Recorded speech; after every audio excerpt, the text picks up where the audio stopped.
So good morning friends, welcome to my channel Edward Wings. और आज की video start करने से पहले आप सबको रक्षाबंधन की हार्दिक शुभकामनाएं। और वीडियो स्टार्ट करने से पहले मैं फिर से कहूँगा कि अगर आपको हमारे चैनल के कंटेंट अच्छे लगें तो प्लीज़ सब्सक्राइब कीजिएगा चैनल और वीडियो को लाइक भी कीजिएगा। आज जो है वोकेबलरी सेशन में हम कुछ नया लेकर आए हैं। वर्ड्स तो हम सीखेंगे ही, पर आज हम ऐसे वर्ड्स सीखेंगे जो कि काफ़ी कंफ्यूजिंग होते हैं। हम तीन ऐसे वर्ड्स जो हैं जिनके बोलने में तो एक जैसे लगते हैं लेकिन उनका मतलब अलग होता है। ऐसे हम इस तरह के तीन वर्ड्स जो हैं वो आज लेकर आए हैं। उन तीनों के रिलेटेड जो उनकी सेम आवाज़ जैसी जिनकी होती है लेकिन उनके मीनिंग्स अलग होते हैं, तो वो कभी कभी क्या बहुत बार हमें कंफ्यूज करते हैं एग्ज़ाम में। तो आज उन हम कंफ्यूजिंग वर्ड्स जो हैं उनको डिस्कस करेंगे। तो कुछ नया सीखने की कोशिश करते हैं एज़ ऑलवेज़। तो आइए स्टार्ट करते हैं।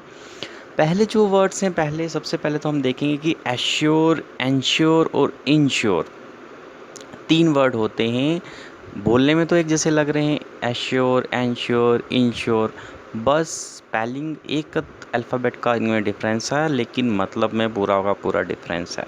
जैसे कि एश्योर का ए से स्टार्ट होता है, एंश्योर का ई से स्टार्ट होता है और इंश्योर का आई से स्टार्ट होता है। तो आइए देखते हैं कि इनके मतलब क्या होते हैं और इनको कैसे हमें याद रखना है कि इनमें आखिर अंतर क्या है। सबसे पहले देखते हैं तो एश्योर का मतलब ASSUR, एश्योर। एश्योर का मतलब होता है भरोसा दिलाना, किसी को एश्योर करना कि भाई मैं चीज़ ये करूँगा। यानी किसी ने आपको कुछ चीज़ बोल कर रखी है तो आप उसको भरोसा दिला रहे हो कि यस, आई एश्योर यू कि I will do this thing for you. कि पूरा भरोसा दिलाया आपने किसी को कि वो मैं चीज़ कर दूंगा। जैसे कि इसका अगर देखें मतलब तो to assure someone is to remove someone's doubt, to tell someone that something will definitely happen. कि वही बात है कि अगर किसी को डाउट है आपके ऊपर कि आप कुछ चीज़, उसने आपको कोई जिम्मेदारी सौंप रखी है और उसको कोई डाउट है कि आप वो जिम्मेदारी शायद ना कर पाएँ, तो आप उसको एश्योरिटी दिलाते हो, एश्योर करते हो कि भाई ये तू टेंशन मत कर, तूने जो बोला है तेरा काम हो जाएगा, भरोसा रख मुझ पर। ये चक्कर है। सेंटेंस के तौर पर यूज़ करना तो हम कहेंगे कि he assured me that the project will be completed on time. ठीक है, तो एक मैंने किसी को प्रोजेक्ट दे कर रखा है तो उसने मुझे एश्योर किया, उसने मुझे भरोसा दिलाया है कि वो टाइम रहते ही या टाइम से पहले ही प्रोजेक्ट जो है उसको कंप्लीट कर देगा, मुझे चिंता करने की ज़रूरत नहीं है। तो ये है एश्योर का मतलब। आगे नेक्स्ट देखते हैं तो नेक्स्ट वर्ड है इंश्योर, दैट इज़ ENSURE। ठीक है, इंश्योर का मतलब होता है कि पक्का कर देना कोई चीज़। ठीक है, मतलब डन कर देना कोई चीज़। जैसे कि आप डाउट में हो कि ये चीज़ करनी है नहीं करनी है, और फाइनली जब आप डन कर देते को यस ये चीज़ पक्का मैंने करनी ही करनी है, वो चीज़ आपकी आ जाती है एंश्योर। ठीक है, to make sure of something. ठीक है, कि किसी चीज़ के बारे में पूरा क्लियर हो कि यस यही चीज़ है, पक्का आप क्लियर हो गए हो कि इसके अलावा कुछ नहीं करना, यही करना है। तो सेंटेंस के तौर पर यूज़ करना तो हम कहेंगे कि please ensure that the doctor is locked before that the door is locked before you leave. ठीक है, तो घर से निकलते टाइम जैसे मम्मी पापा हमें कहते हैं कि भाई पीछे अगर आ रहे हो तो घर से निकलने से पहले ये एंश्योर कर लेना, भाई ये पक्का कर लेना कि घर का दरवाज़ा जो है उसको लॉक किया है या नहीं किया है। ठीक है, तो पहले वही बात है कि पक्का करके भाई देख लेना कि दरवाज़ा बंद है या नहीं, उसके बाद ही घर छोड़कर निकलना अगर हमारे पीछे आ रहे हो तो। तीसरा वर्ड जो है वो है इंश्योर, दैट इज़ INSURE। तो ये इंश्योर वर्ड जो है वो यूज़ होता है जब हम कोई बीमा कराते हैं, कोई लाइफ इंश्योरेंस कराते हैं। लाइफ इंश्योरेंस हो, एक्सीडेंटल इंश्योरेंस हो, गाड़ी का इंश्योरेंस हो, किसी भी तरह का बीमा अगर आप करवा रहे हो, उसके रिलेटेड जो वर्ड होता है उसे हम कहते हैं इंश्योर। ठीक है, इंश्योर का मतलब होता है टू बाय आई और प्रोवाइड एन इंश्योरेंस पॉलिसी। ठीक है, कि कोई इंश्योरेंस पॉलिसी या तो लेना या तो किसी को कोई इंश्योरेंस पॉलिसी देना। देगा कौन? जो भी आपके इंश्योरेंस एजेंट्स होंगे वो देंगे, और लेगा कौन? जैसे कि हम आम लोग हैं, हम लेंगे। तो सेंटेंस के तौर पर यूज़ करना तो हम कहेंगे कि he insure his car for 5 lakh rupees against the accidental damage. कि उस भाई साहब ने अपनी कार जो है उसे 5 लाख रुपए के लिए 5 लाख रुपए देकर उसने अपनी कार का एक्सीडेंटल इंश्योरेंस करवाया, यानी एक्सीडेंट हो जाएगा उसका एक स्पेसिफिक पीरियड में, अगर कि कार को कोई डैमेज आती है एक्सीडेंट की वजह से, तो उसका इंश्योरेंस उसको मिलेगा। ठीक है, खुद का भी मिलेगा वैसे गाड़ी का तो मिलेगा ही मिलेगा, खुद का वैसे क्या ही मिलेगा, खुद का तो लाइफ इंश्योरेंस ही करवाना पड़ेगा, लेकिन एक्सीडेंटल की वजह से गाड़ी टूट गई तो गाड़ी का इंश्योरेंस मिल जाएगा। ठीक है, तो ये थे हमारे पहले 3 वर्ड जो कि सिमिलर थे। नेक्स्ट जो कंफ्यूजिंग वर्ड है वो है प्रैक्टिस और प्रैक्टाइज। ठीक है, 2 वर्ड हम काफ़ी कॉमनली यूज़ करते हैं, हम सोचते हैं एक ही मतलब है, लेकिन एक मतलब नहीं है। ठीक है, जो अलग अलग प्रोनाउंसिएशन देते हैं वो तो अलग होती हैं, लेकिन कोई सेम प्रोनाउंसिएशन देने वाले वर्ड्स का भी मतलब कई बार अलग होता है। तो हम प्रैक्टिस बोलते हैं या प्रैक्टाइज बोलते हैं तो हम सोचते हैं एक ही वर्ड है, लेकिन एक वर्ड नहीं होता। तो आइए देखते हैं इनके बीच का डिफरेंस क्या है। सबसे पहले लेते हैं तो प्रैक्टिस। प्रैक्टिस का मतलब होता है प्रैक्टिस कर रहे हो, आप कोई अभ्यास कर रहे हो, कोई प्रैक्टिस कर रहे हो किसी चीज़ की, आप क्रिकेट खेलने जाना है अभी आपको, तो उससे पहले आप प्रैक्टिस करते हो जी क्रिकेट की। ठीक है,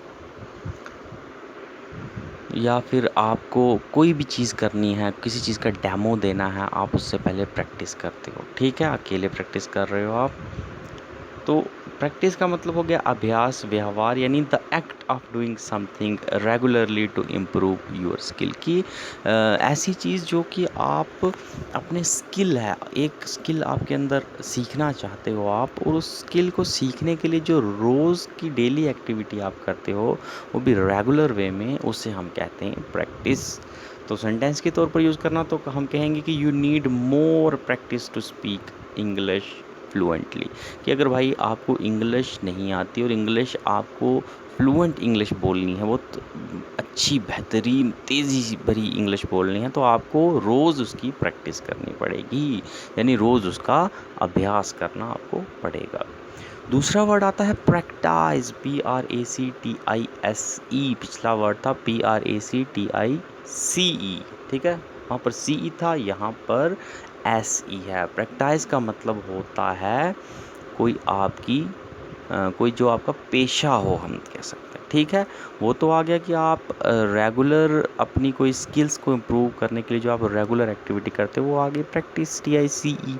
लेकिन प्रैक्टाइज आ गया जो आपका प्रोफेशन के रिलेटेड होता है, यानी आप अगर डॉक्टर हो तो आप जो डॉक्टरी करते हो तो वो आपका प्रैक्टाइज वर्ड में आएगा, या आप जो वकील हो, वकालत जो करते हो, तो it means you are practising doctor, you are practising law.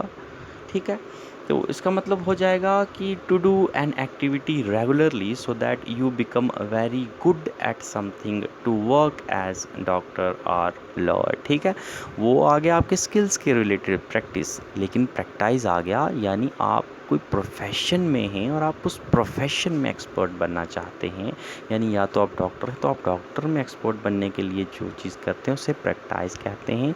Lawyer हैं, झूठे नहीं, झूठे लॉयर वाली बात नहीं आ गई यहाँ पे, लॉयर की बात आती है, यानी वकील की बात है। वकील हो, नए नए वकील बने हो, तो उसके लिए अपने प्रोफेशंस को इम्प्रूव करने के लिए जो आप स्किल्स यूज़ करते हो उसे हम प्रैक्टाइज कहते हैं।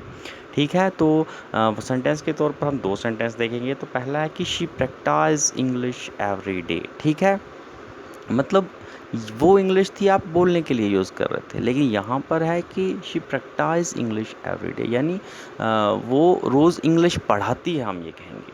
ठीक है, अभ्यास तो करती है, लेकिन वो अपने प्रोफेशन के लिए उस चीज़ को यूज़ कर रही है, ना कि सिर्फ किसी को दिखाने के लिए। ठीक है, इंग्लिश टीचर है, इंग्लिश उसको पढ़ानी है, तो वो इंग्लिश या तो पढ़ाती है या फिर हम कहेंगे पढ़ाने के लिए अभ्यास कर रही है, अपनी प्रोफेशंस के लिए कर रही है। ठीक है, दूसरा है कि she is practising as a doctor in Lucknow. ठीक है, ये वर्ड इस पर ज़्यादा सूटेबल बैठता है प्रैक्टाइज पर, कि वो लखनऊ में डॉक्टरी करती है। ठीक है, डॉक्टरी करती है, उसे हम प्रैक्टाइजिंग डॉक्टर बोलते हैं। ये हो गए हमारे 2 वर्ड, और तीसरा और आखिरी जो आज का हम जंजाल जो है उसको डिस्कस करेंगे वो है वर्ड कम्प्लीमेंट वर्सेस कम्प्लीमेंट। अब सुनने में तो इनका बिल्कुल प्रैक्टिस और प्रैक्टाइज फिर भी थोड़ा सुनने में अलग लगता है। एश्योर, इंश्योर या एनश्योर जो है ये भी सुनने में कहीं ना कहीं अलग से लगते हैं, लेकिन ये जो वर्ड है तीसरा कम्प्लीमेंट और वर्सेस कम्प्लीमेंट, ये तो बोलने में भी कहीं डिफरेंस नहीं लग रहा है। ठीक है, फ़र्क क्या है कि एल के बाद आई का फ़र्क है और यहाँ पर COMP एल के बाद ई का फ़र्क है। तो कंप्लीली है तो प्रोनाउंसिएशन एक जैसी आ रही है, लेकिन एक जगह ली जो है LI है और एक जगह ली जो है वो LE है। देखते हैं इन दोनों के बीच ज़मीन आसमान का फ़र्क है। तो सबसे पहले हम ली लेते हैं LE, दैट इज़ ठीक है, COMPLEMENT, ठीक है, LE ब्रेट ली वाला ली ले लेते हैं। कम्प्लीमेंट का मतलब होता है कि ब्यूटी या तारीफ़ तो आपकी है ही है, उसमें जो चीज़ एक एक्स्ट्रा सा हम कहते हैं कि एक्स्ट्रा सा कोई चीज़ और उसमें आपकी प्रशंसा में ऐड कर देना, ठीक है। ऑलरेडी एक चीज़ आपकी बहुत अच्छी है, उसमें एक छोटी सी चीज़ और ऐड कर देना, उसे हम कहते हैं कम्प्लीमेंट, ठीक है, COMPLEMENT। कम्प्लीमेंट का होता है मतलब इजाफा होना, यानी ज़्यादा बढ़ोतरी होना, एक चीज़ थी उसमें और बढ़ोतरी हो गई, या फिर हम कह सकते हैं जोड़ना, या फिर संपूरक बनाना, कि कहीं ना कहीं एक चीज़ आपके पास थोड़ी सी किसी चीज़ की कमी थी और ये चीज़ आपने अगर डाली, कोई एक और चीज़ एक्स्ट्रा डाल दी और अब वो जाकर संपूर्ण चीज़ पूरी होगी, तो उसे हम कहेंगे कम्प्लीमेंट। कम्प्लीमेंट मीन्स इजाफा। A compliment is something or someone that complete or perfect another thing or a person, ठीक है। compliment हो गया कि वो चीज़ जो कि किसी पर्सन को या किसी दूसरी चीज़ को या तो पूरा कर दे, अधूरी है तो पूरा कर दे, और अगर इम्परफेक्ट है तो उसको परफेक्ट कर दे। जैसे कि सेंटेंस के तौर पर हम कहेंगे कि her black and long hair compliments her beauty, ठीक है। सुंदर तो है वो लड़की, पहले से ही इसने कहा कि ऑलरेडी वो ब्यूटी वर्ड इसने यूज़ किया, इट मीन्स कि वो पहले से ही खूबसूरत है। तो खूबसूरत तो है ही है, लेकिन उसके जो काले और लंबे बाल हैं वो उसकी ब्यूटी के ऊपर एक और हम कह सकते हैं कि चार चांद लगा रहे हैं, ठीक है। तो कॉम्प्लीमेंट का यही हो गया कि ऑलरेडी उसके पास ब्यूटी है, लेकिन उसके जो ब्लैक और लॉन्ग हेयर हैं वो एक कॉम्प्लीमेंट की तरह उसके ऊपर उसकी उस ब्यूटी को इजाफा कर रहे हैं, बढ़ा रहे हैं, कंप्लीट कर रहे हैं, ठीक है। तो LE मीन्स कंप्लीट करना। दूसरा वर्ड है वो है कम्प्लीमेंट, LI की बात आ जाती है, तो ये तो आप सब जानते ही होंगे आई थिंक। तो कम्प्लीमेंट तो आप सभी जानते होंगे। कम्प्लीमेंट का मतलब होता है प्रशंसा करना, किसी की तारीफ़ करना, ठीक है। यानी ये चीज़ पहले से एग्जिस्ट नहीं करती, आपने कुछ अपने से बोला है जो कि उसको पता नहीं है, लेकिन जो पिछला वर्ड था वो कि ऑलरेडी उसमें कुछ एग्जिस्ट करती है अच्छी चीज़, और ऊपर से उसकी और चीज़ किसी चीज़ की एडिशन कर देना, जिससे वो पहली अगर चीज़ में कुछ कमी थी तो वो पूरी हो गई। तो कम्प्लीमेंट का होता है मतलब प्रशंसा करना, यानी टू प्रेज और एक्सप्रेस एडमिरेशन फॉर समवन, ठीक है, वया remark that express the admiration, ठीक है, कि किसी को कॉम्प्लीमेंट करना, किसी के बारे में कुछ अच्छे वर्ड्स बोलना, तो इसे हम कॉम्प्लीमेंट कहेंगे। सेंटेंस के तौर पर हम देखेंगे his boss complimented him on his wonderful performance as a team leader. तो एक कंपनी में एक इंसान काम करता है, बहुत अच्छा काम कर रहा है, जिसकी वजह से उसकी तारीफ़ की, लेकिन किसने की? उसके बॉस ने, कि भाई तू बहुत अच्छा काम कर रहा है, तो उसकी बड़ी प्रेज़ की, उसे कॉम्प्लीमेंट मिला, ठीक है।